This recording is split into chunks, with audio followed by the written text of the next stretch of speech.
He was just 14 years old, convicted in a trial that lasted only a single afternoon, denied a lawyer, denied justice, and executed in an electric chair that was too big for his tiny frame. His name was George Stinney Jr., the youngest person executed in America in the 20th century. This is his story, a story of injustice, racism, and the failure of an entire system. The year was 1944.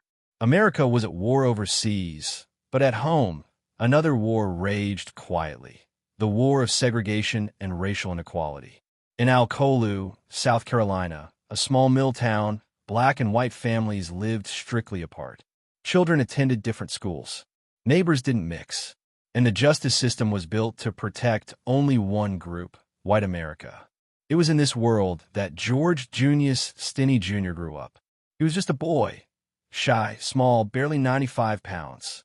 He loved drawing, playing with his siblings, and caring for the family's cow. By every account, George was gentle, innocent, a child like any other. But in the Jim Crow South, being young, being poor, and being black was not enough to keep you safe.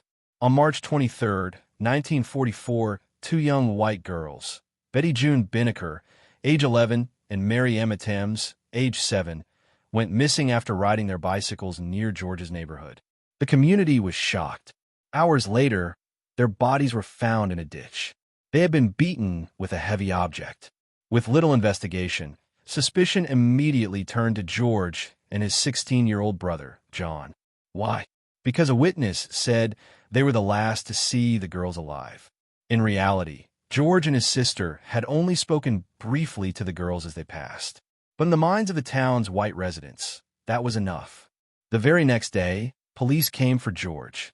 His parents were forced out of town under threat of mob violence. George was left alone, without family, without support.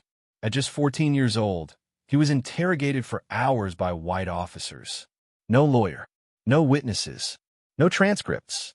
Eventually, police claimed George had confessed, but the confession was never written down.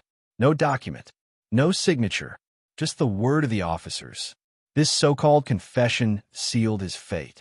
George's trial began on April 24, 1944, just 1 month after the murders. The trial lasted a single day.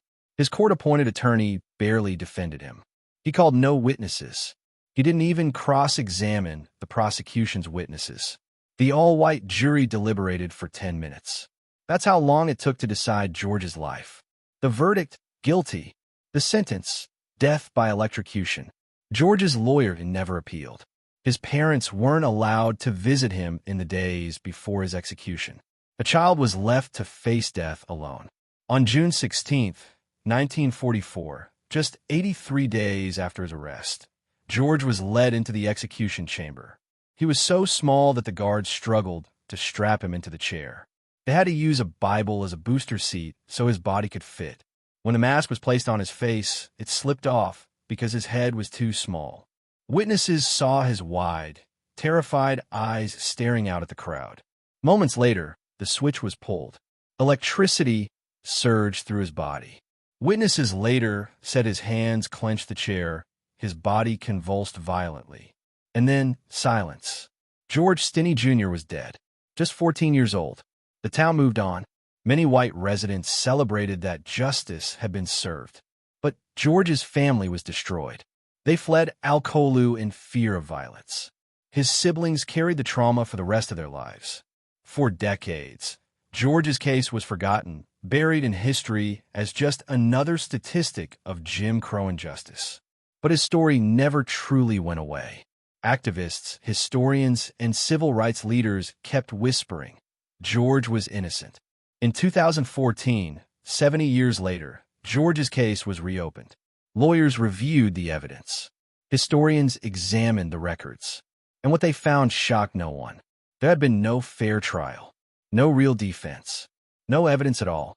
The judge officially overturned George Stinney Jr.'s conviction, declaring him innocent.